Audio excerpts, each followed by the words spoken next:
యోబు గారు అంటారు ఒక మాట, నేను నా కన్నులతో నిబంధన చేసుకుని ఉన్నాను, కన్యకను నేను ఎలాగు చూతును. అబ్బా, ఎంత గొప్ప సెంటెన్స్ అండి. అది కేవలం ఒక లైన్ కాదు, ఒక గొప్ప తీర్మానం, ఒక గొప్ప మార్పు. నేను అప్పటి వరకు కన్యకల్ని రకరకాలుగా చూసేసాను కదా.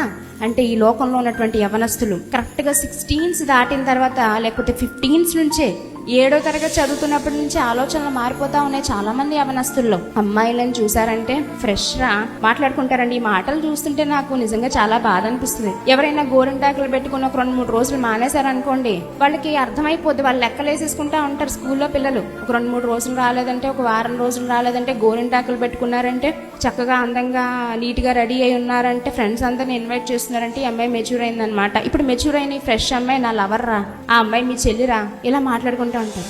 అంటే వాడి దృష్టికోణం ఏమైపోతుంది?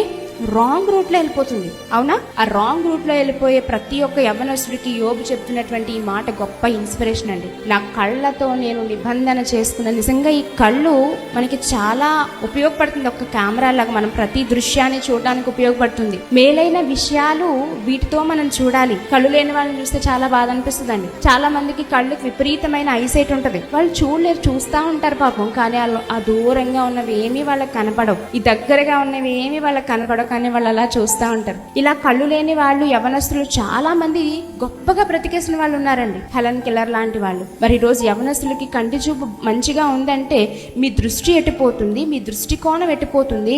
మీరు నిబంధన చేసుకోలేదా దేవునితో? కన్యకను నేను ఎలాగ చూతును. అటువంటి గొప్ప ఆలోచన విధానం యవనస్తుల్లోనే ఉండాలి, ప్రతి ఒక్కరిలోనే ఉండాలని దేవుడు కోరుకున్నారు.